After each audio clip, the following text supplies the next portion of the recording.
Давайте рассмотрим одну из традиций, которая была во времена ведической цивилизации, которая была 40 тысяч лет назад на территории, где мы сейчас находимся. Возьмем мы цитату из книги Лахири Махасая «Путеводная звезда Крия-йоги». Эту книгу написал не Лахири Махасай, эту книгу написал, я говорила, как. Просто мы используем эту фотографию как фокус, потому что это имеет отношение к нему. То есть по его линии мы получили вот это представление о этой ведической цивилизации. И это достаточно надежный источник. И вот описывают эту цивилизацию, которая существовала.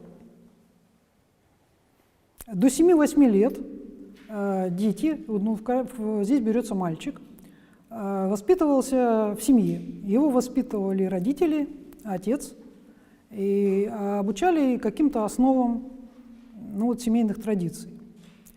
Затем в 7 или 8 лет мальчик попадал на обучение в монастырь, где он обучался йоге в том числе, нравственному, моральному закону.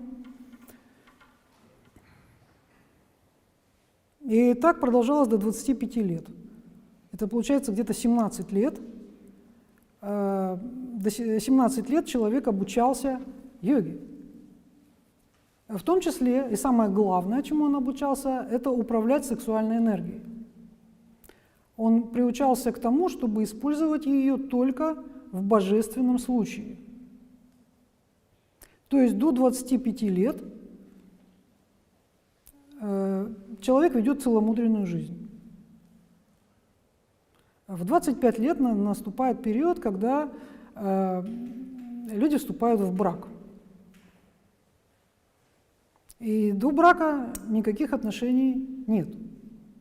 Никакого неправильного использования сексуальной энергии нет. И дальше наступает самый ответственный период, ради чего человек приходит в воплощение. Для чего человек приходит в воплощение?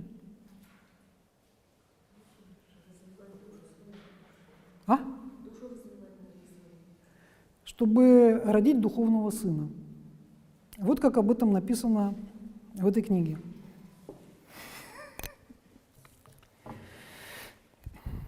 Сын – это вспышка внутреннего света. Поскольку рождение сына рассматривается как религиозная обязанность, рождение духовного сына подробно описано в Упанишадах. Вот что там сказано. Жена должна точно отсчитывать дни менструального цикла. Когда он закончен, пара воздерживается от сближения еще в течение 5 или 6 дней. Потом муж и жена должны поужинать в 8 часов вечера. Им следует отправиться в постель около 10 часов вечера или получасом позже. Поспав 4 или 4,5 часа, приблизительно в 3 часа утра, поскольку считается, что самый благоприятный момент для зачатия ночью, а днем не очень благостно, они должны приступить к выполнению этой религиозной обязанности. Во время этого действия они должны наполниться вибрациями, представляющими акт зачатия как религиозный божественный долг. Они не должны позволить себе увлечься эмоциональными и чувственными вибрациями. В четные дни женского цикла становится активным уникальный канал под названием Гаури.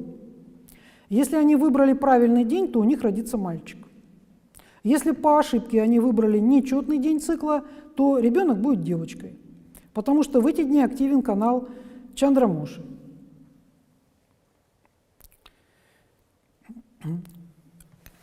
Во время беременности жена должна читать духовные книги и слушать духовные рассказы из великих эпосов Рамаяны и Махабхараты.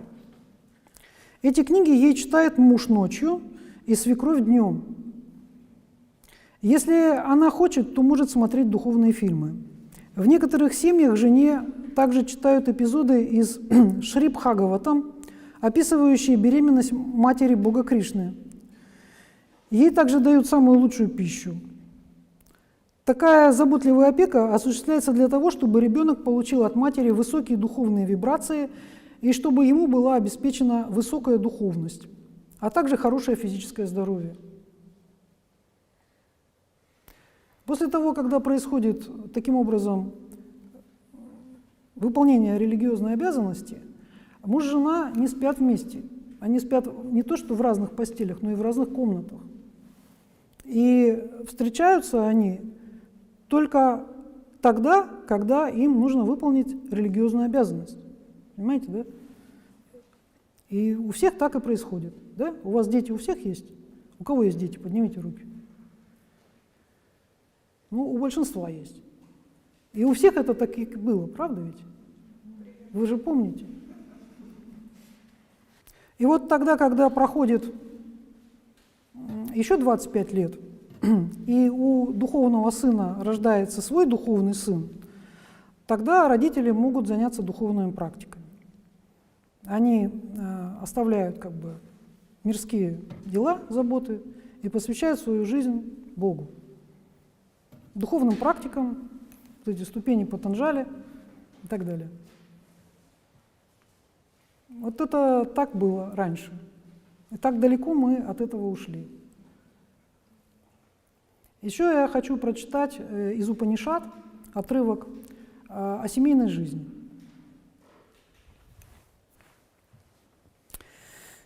Семья – это чрезвычайно важное понятие для ведической культуры, как практически, так и духовно.